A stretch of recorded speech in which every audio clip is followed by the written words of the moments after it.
242장 황무지가 장미꽃같이.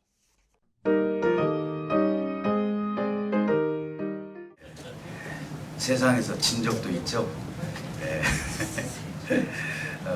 이기시기를 부탁을 드립니다. 오늘 보면은 새자가 붙은 것이 세 가지예요.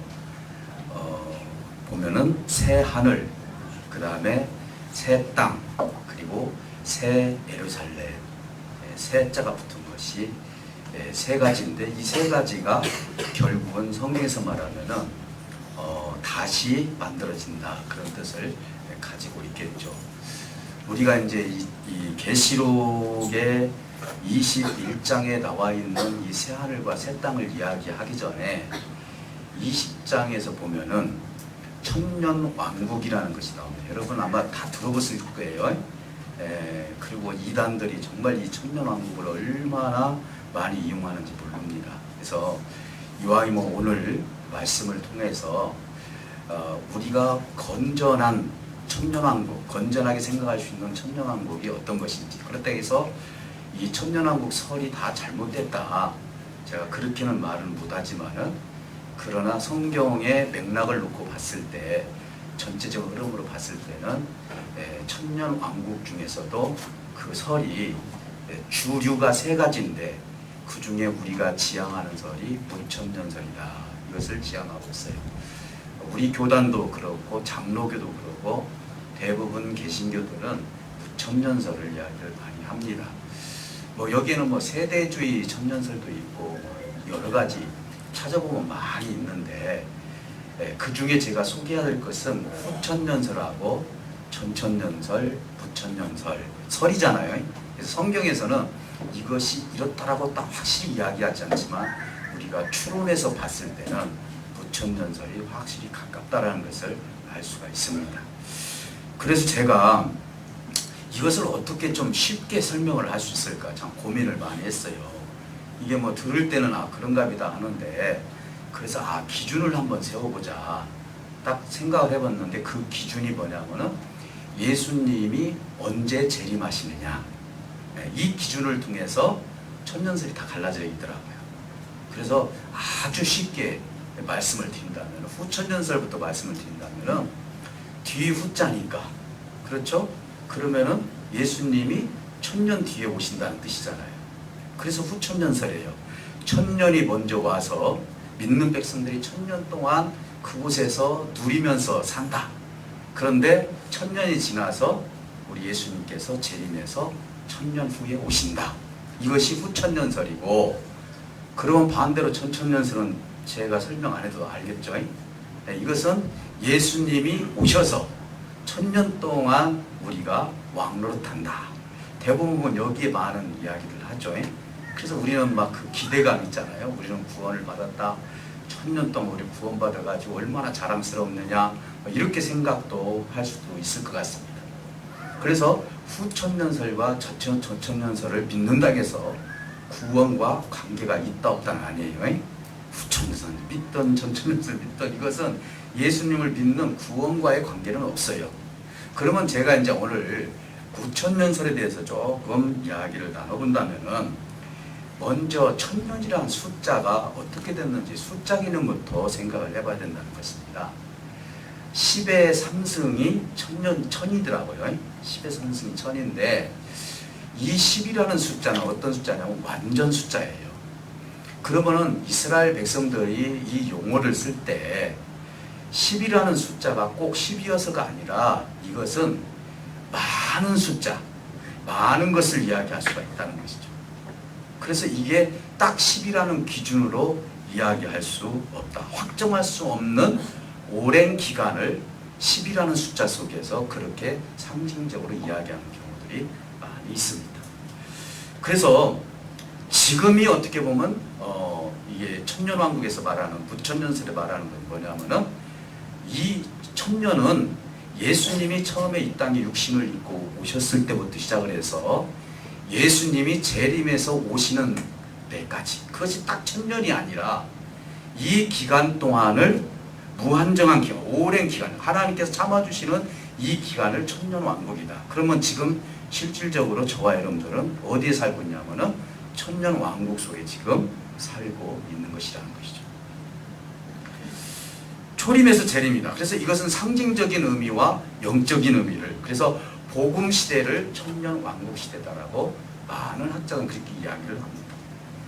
우리 교단도 그렇게 지향하고 있습니다. 그래서 이단들은 자꾸 날짜를 계산을 해서 언제쯤 주님이 오신다 해가지고 이게 무리수를 둘 때가 너무 많습니다. 그래서 사람들에게 두려움을 조장할 때가 많습니다. 그래서 제가 아무렇게나 살아라 이런 뜻이 아니라 이 성경적으로 봤을 때 설명을 하게 된다면은 여러분들이 충분히 이해가 되고 이것을 다시 여러분들의 마음으로 받아들일 줄 믿습니다. 이제 재림, 우리 예수님께서 다시 이 땅에 오셨을 때 일어나는 현상이 오늘 말씀에서 나타나죠. 그러니까 20장에 21장 전에 20장에서 나타난 현상을 두 가지만 먼저 설명을 하고 들어갈 수 있도록 그렇게 하겠습니다. 무저갱이라는 말이 나오는데요. 이 말은 뭔 말이냐면 사단이 그리고 이 에펜, 용이라고 하죠. 그것을 무저갱 속에다 집어넣었다. 하나님께서. 그러면 이것은 어떤 의미를 가지고 있느냐. 이걸 우리가 좀 깊이 생각해 볼 필요가 있습니다. 창세기에서 보면은요, 사단에게 뭐라 했냐면, 너는 머리를 다쳐서 치명적으로 머리를 다칠 것이다. 그러나 예수님은 발꿈치만 다칠 것이다. 이렇게 이야기를 했어요. 여자의 후손에 대해서. 예수님의 십자가 사건을 통해서 결과적으로 사단은 활동할 수 없는 무저갱 속으로 들어가고 말았습니다. 여러분들이 생각할 때 사단이 무저갱 속으로 들어갔는데 왜 이렇게 유혹도 받고 시험도 받고 어려움이 이렇게 나한테 많이 오는가? 아마 이런 의문도 생길 수가 있을 것입니다. 그러나 이것은 사단의 졸개들입니다.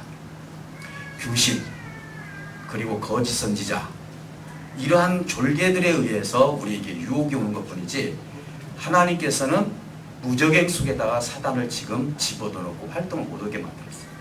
만약에 그 사단을 활동하게 만든다면은 어떤 현상이 벌어지냐면은 에덴 동산에서 아담과 하와가 유혹을 받았던 것처럼 정말 고급스러운 유혹을 받아서 하나님의 생명들이 남아날 수가 없음을 하나님은 알기 때문에 사단을 무저갱 속에다 가둬두었다. 성경은 그렇게 말씀을 합니다. 그리고 나서 어느 정도 천년이 지나고 나서 잠깐 이 사단을 풀어주게 된다. 성경에 나와 있으니까요. 그러면 어떤 현상이 벌어지냐면은 여기가 예수님이 계신다. 저기가 예수님이 계신다. 그래서 데살로니가에서는 보면은 종말론에 대해서 이야기를 많이 하는데 어디에서 여기가 여기다 저기다라고 진리가 여기 있다 저기 있다 할지라도 절대로 흔들리지 말고 주 예수 그리스도만 붙들고 가라고 데살로니가에서는 그렇게 말씀을 하고 있어요. 이것은 뭐냐면 무저갱 속에 있는 잠깐 갇혀 있었던 그 사단이 잠깐 나와서 시험을 할 것이다. 여러분 그 어떤 군사훈련 속에서도 어떤 제가 영화를 봤는데 이런 영화를 한번 봤었어요. 그 제목은 모르겠어요. 북한에서 간첩을 보내는데 실질적으로 이제 보내는 거예요. 근데 가짜 38선을 만들어 놓고 가짜 육군을 만들어 놓고 지키는 사람 만들어 놓고 이들이 진짜 넘어가서 어떻게 행동하는 걸 보기 위해서 그들은 이 위치가 어딘지도 모르고 넘어갔는데 한 사람이 귀순을 해버렸습니다. 뭐예요? 걸린 거죠. 어떻게 보면 저는 이 사단이 잠깐 나왔을 때 하나님의 말씀을 제대로 붙잡지 못한 사람들이 거기에 휘말려서 만약에 따라가게 된다면 그들과 함께 무저갱 속으로 들어갈 수밖에 없는 불 속으로 들어갈 수밖에 없는 그런 삶이 펼쳐질 수도 있겠구나라는 생각이 듭니다. 사랑하는 성도 여러분, 그렇다면은 1000년 동안 잡아놓은 이유는 우리를 유혹하지 못하게 심한 유혹을 하지 아니하고 우리가 이길 수 있는 힘을 충분히 발휘할 수 있도록 하나님은 사단만큼은 무저갱 속에다가 가둬두었다라고 이해가 될 수 있는 것입니다. 사랑하는 성도 여러분, 다시 불과 유황, 다시 말씀드린 사단이 이제 마귀와 거짓 교사와 함께 그때는 무저갱 속으로 들어가서 심판을 받을 날이 있을 것입니다. 그러고 나서 생기는 것이 뭐냐면 백보자 심판이에요. 지금 성경책에는 흰보자 심판이다 이렇게 이야기를 합니다. 이 백보자 심판 앞에는 책이 2권이 있다 성경에서 그랬어요. 우리가 말하는 이런 책인지 하나님께서 특별히 사용하시는 책인지는 모르겠어요. 근데 성경에서는 2 책이 있는데 하나는 행위의 책이고 하나는 생명록 책이다 이렇게 기록을 해놨습니다. 백보자 심판이죠. 누구든지 그 심판대 앞에 서게 될 것이다. 그러면 내가 행위의 책에 해당이 되느냐 생명의 책에 해당이 되느냐는 예수님을 믿었느냐 안 믿었느냐 차이인 것입니다. 오늘 예수를 믿는 사람이나 안 믿는 사람은 죄성이 사실은 다 똑같습니다. 예수 믿는다 해서 죄성이 없는 것이 아니라 그 죄성이 있는데 정말로 하나님 앞에 하나님이 보내주신 예수님을 통해서 진실로 회개한 사람은 진실로 예수님을 믿은 사람은 어떻게 됩니까? 이미 그의 이름이 생명록책에 기록이 되어 있다는 것이죠. 만약에 그렇게 잘 믿었는데 하나님께서 우리를 불러놓고 너 몇 월 며칠 날 이렇게 사기쳤고 너 몇 월 며칠 날 이런 도둑질을 했고 만약에 하나님께서 그것을 따져 묻는다면 내가 예수님을 진실로 믿었는데도 불구하고 하나님께서 그 죄를 하나하나 열거해서 따져 묻는다면 하나님이 보내주신 예수님의 십자가의 보혈은 사실은 능력이 없는 것이죠. 주님은 그래서 뭐라 했습니까? 하나님은 너의 죄를 양털같이 누구의 이름으로? 예수의 이름으로 양털같이 희게 할 것이다 그랬어요. 그러면 그 행위의 책에 기록된 사람은 어떤 사람들이냐? 이건 바로 예수님을 제대로 안 믿은 사람들이죠. 이 죄를 인간 스스로 해결할 수 없기 때문에 아무리 내가 윤리적이고 도덕적이다 할지라도 예수 그리스도의 이름이 없이는 이 인생이라는 건 깨끗해질 수 없기 때문에 그 행위의 책을 통해서 내가 그동안 행위했던 모든 것들을 통해서 심판을 받을 수밖에 없다. 이것이 바로 흰보자 심판이고 백보자 심판이라는 것이죠. 사랑하는 성도 여러분, 우리의 이름이 생명록책에 기록이 되었다는 것, 이것은 정말 오늘 바로 이어서 나오는 새 하늘과 새 땅과 새 예루살렘을 볼 수 있는 사람들이다. 믿습니까? 행위의 책에 기록되어서 무적행 속으로 지옥으로 갈 수밖에 없는 이 생명들은 새 예루살렘, 새 하늘, 새 땅을 볼 수가 없죠. 사랑하는 성도 여러분, 오늘 이 시간 그렇다면은 새 하늘과 새 땅에 대해서 21장에서 이야기를 하는데 이 부분을 몇 가지만 좀 나눠서 한번 보면서 좀 설명을 해야만이 여러분들이 이해가 될 것 같습니다. 새 하늘과 새 땅이 생기면서 뭐라겠냐면 처음 하늘과 처음 땅이 없어졌고 바다도 없어졌더라 했어요. 사실 유대인들의 지금 생각은 뭐냐면 하나님 나라가 어디에 임하는 걸로 유대인들은 이야기하냐면 이 땅에 임하는 것을 이야기하고 있어요. 많은 사람들은 상상을 하죠. 이 땅은 이 지구는 산산조각이 나서 다 없어질 것이다 라고 생각할 수 있어요. 그건 여러분 자유예요. 아니면 우주 어디에인가 그 공간적으로 천국이 있겠다라고 생각하는 분도 있겠죠. 근데 유대인들은 그렇게 믿지 않고 있어요.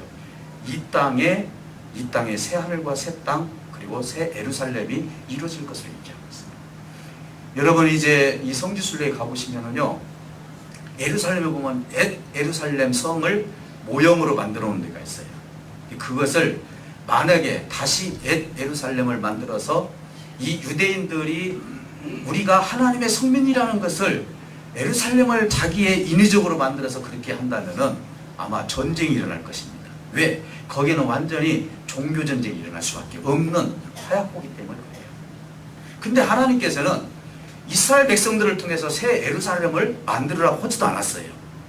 그런 의미가 아니죠. 다시 말씀을 드리면은 이 예루살렘, 다시 이 땅이 없어지고 바다가 없어졌다는 그 의미는 뭐냐면 이 땅이 모든 것이 원래대로 돌아간 상태에서 새 하늘과 새 땅이 만들어졌다. 여호와 증인들도 보면은 이 땅에 천국이 이루어진다 이렇게 이야기를 해요. 우리가 그런 부분에 대해서는 뭐 무조건 여호와 증인이 얘기했으니까 안 믿겠다 이렇게만 되지 않습니다. 그러나 이 땅의 천국이 이루어지든 어느 지역의 천국이 이루어지든 그것은 여러분의 생각이에요. 왜? 성경에서는 정확히 그 부분에 대해서 이야기하지 않았기 때문에. 그러나 오늘 이 내용을 놓고 본다면은 이 땅의 천국이 이루어질 수 있다는 것을 스가랴 선지자를 통해서도 말씀할 수 있어요. 그게 뭐냐면 두 번째 나온 것이 뭐냐면은 새 하늘과 새 땅이 만들어지는 순간 스가랴 선지자가 12장에서 뭐라 했냐면 마침 만화에서 나오는 것처럼 하늘에서 만들어진 예루살렘 성이 이 지상에 뚝 떨어지는 것처럼 그렇게 묘사를 해놨습니다. 오늘 본문에서도 보면은 12,000 스타디온이라고 했습니다. 이 예루살렘 성 크기가, 이 말은 뭔 말이냐면은 정사각형인데요. 높이도 12,000, 길이도 12,000. 우리가 이 모든 면을 다 재면은 다 12,000이에요. 이것을 킬로미터로 환산을 하면은 어느 정도 되냐면은 2,400km예요. 여러분 상상 한번 해보시고요. 예루살렘 성 크기가 정면은 정사각형으로 2,400, 높이도 길이도 2,400km 되는 것이 하늘에서 하나님께서 내려주신다고 한번 생각을 해보세요. 이 땅은 바다도 없어지고 달도 해도 비치지 않습니다. 그런데 그렇게 내려왔다고 한번 상상을 해보십시오. 저는 그것이 믿어집니다. 여러분 믿어지십니까? 네, 믿어져요. 엊그저께 태풍 불었죠. 그 태풍이 뭐 50km, 뭐 60km, 어떨 때면 기차도 날려버리고 할 정도인데 이 자연을 보고도 우리가 두려움이 생기는데 하물며 창조하신 하나님께서 이 땅을 다시 모든 것을 제자리로 돌려놓고 새 예루살렘을 만들기 위해서 새 하늘과 새 땅을 만들어 주시고 그렇게 내려보내고 그리고 구원의 백성들을 그곳에 불러 모았다고 상상 한번 해보시 바랍니다. 이런 영광이 어디 있겠습니까? 지금 21장에서는 그 얘기를 하고 있는 거예요. 그러면서 뭐라고 하시냐면은 하나님께서 친히 구원의 백성들과 함께 하시겠다 했어요. 지금은 하나님 볼 수 없어요.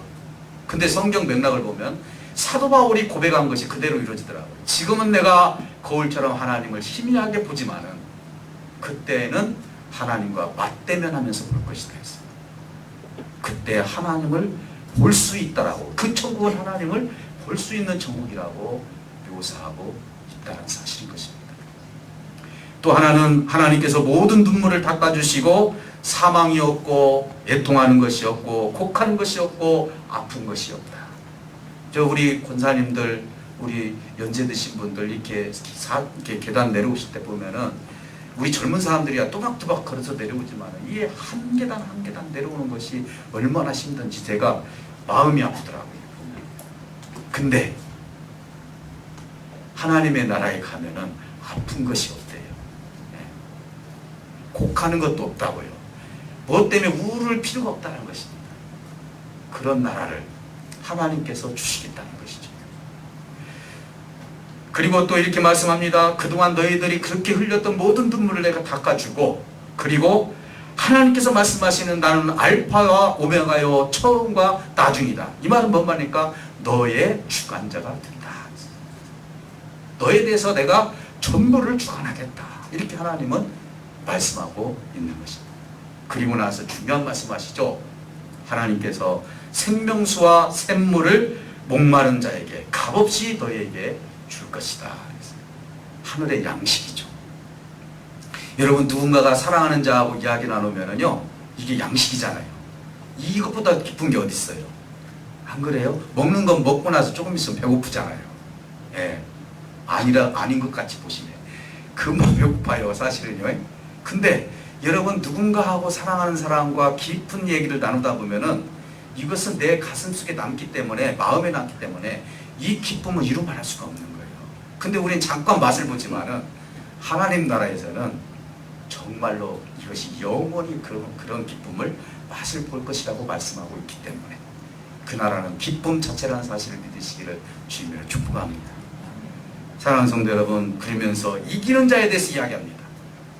이기는 자들은 생명수와 샘물을 상속으로 받고 너희들이 아들이 될 것이다 이렇게 얘기를 했어요. 그래서 오늘 포커스를 이기는 자로 한번 생각해 보자. 우리 인사할 때 이기는 자 같은 게자고 이야기하지 않았습니까? 우리가 어떻게 이겨야 될지를 한번 생각해 보도록 합니다. 이기는 자, 새하늘과 새 땅, 새 예루살렘에 임할 수 있는 자는 어떤 자냐? 이 땅에서 이기는 자는 변화되어야만 이길 수가 있어요. 믿습니까? 변화되지 않는 순간 나는 우상숭배와 똑같아요. 이 말씀은 무슨 말씀이냐면은 내가 하나님의 생명인데도 불구하고 여전히 내 속에 비난하고 싶은 마음이 생기고 비판하고 싶은 마음이 생기고, 이게 하나님이 준 거 아니잖아요. 이기는 자예요. 지금 예수만 믿었다 게 그거 얘기 아니라 예수를 믿었다면 어떤 형상이 벌어져야 하잖아요. 있어야 되지 않습니까? 그러면 내가 이기는 자의 삶이 어떤 삶이냐 이 말이에요. 미움이 없어야 돼요. 이 미움을 통해서 살인하게 되고, 두려움이 있어서, 여러분 두려움이 왜 생깁니까? 사실은 우리 어린아이들도 엄마 아빠가 손잡고 가다가 손을 놓치면 두려움이 생기죠. 예.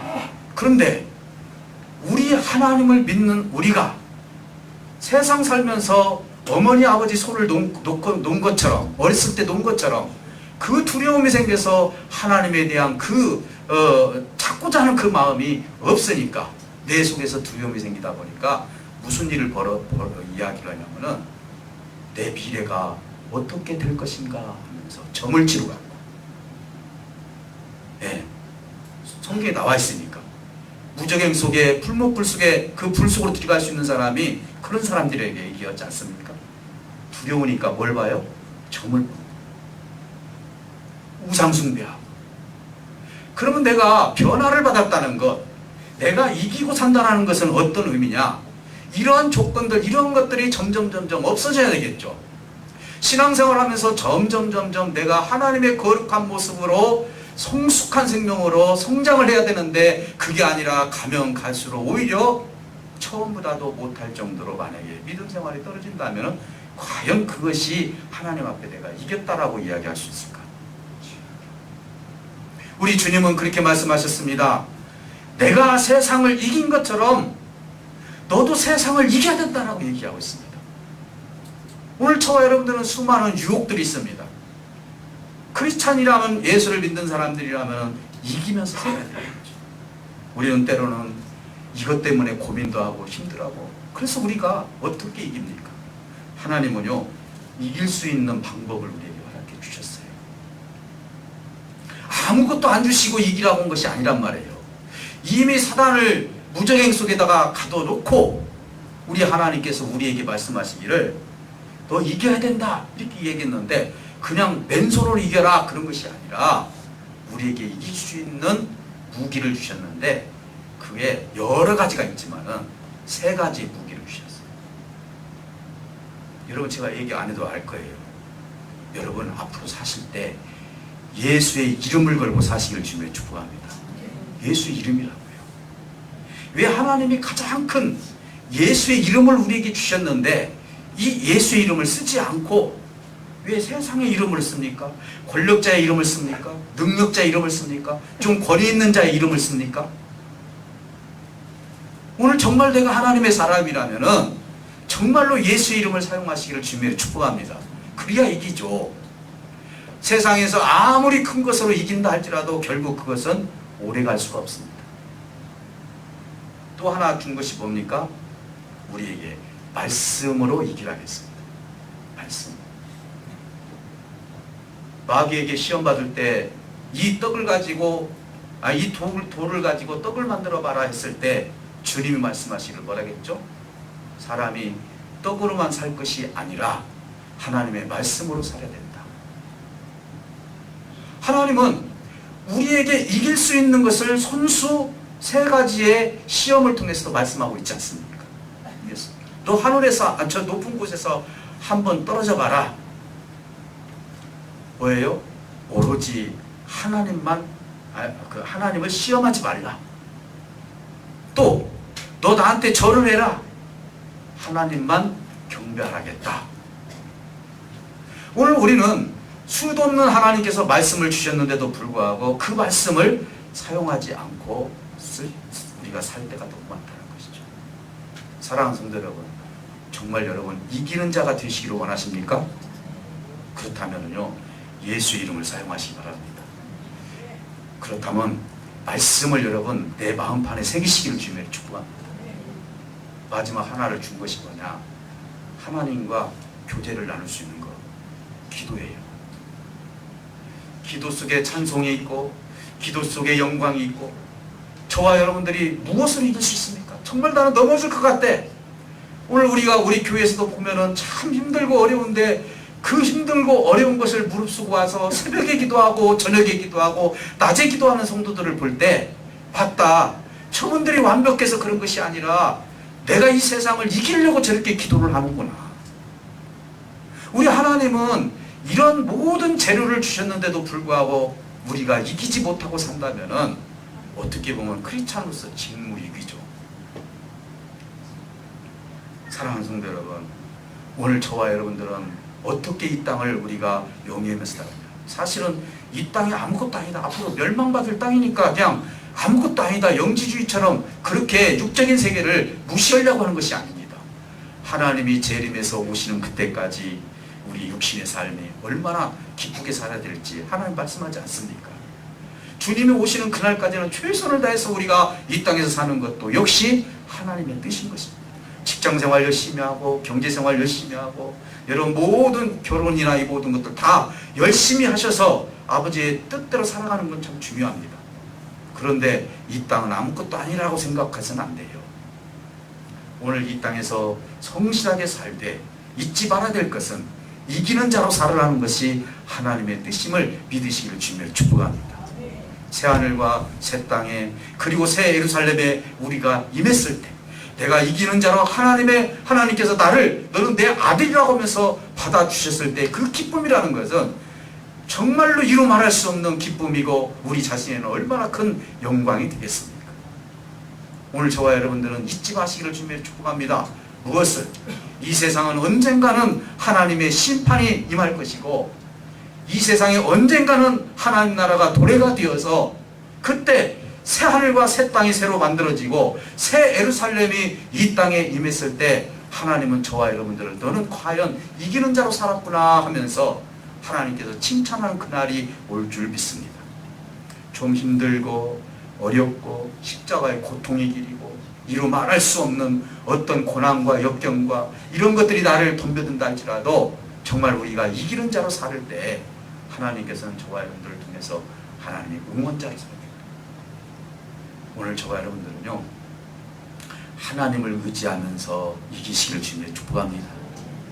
혹시 내가 건강에 욕심이 있으면은 하나님 앞에 기도하시고 물질에 욕심이 있으면 그것도 기도하시고 내 속에서 일어나는 어떤 인간적인 그런 부분들이 내 속에서 다 불러일으켰을 때 이런 걸 절제를 하면서 하나님의 도움이 필요합니다.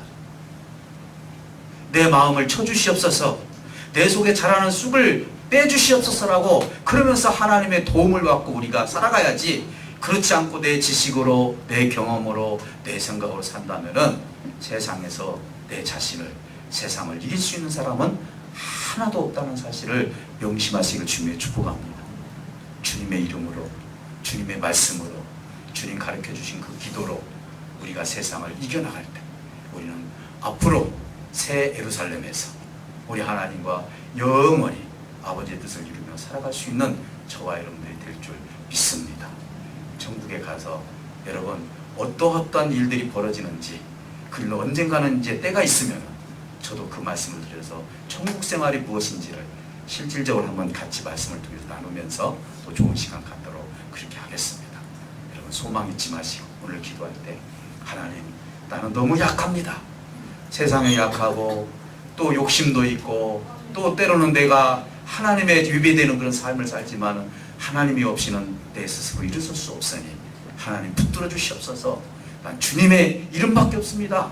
주님의 말씀밖에 없습니다. 주님 기도의 능력을 주시옵소서라고 우리 하나님께 기도할 때 반드시 이기는 자로 이 세상에 살아갈 수 있는 저와 여러분들이 될 줄 믿습니다. 기도합니다.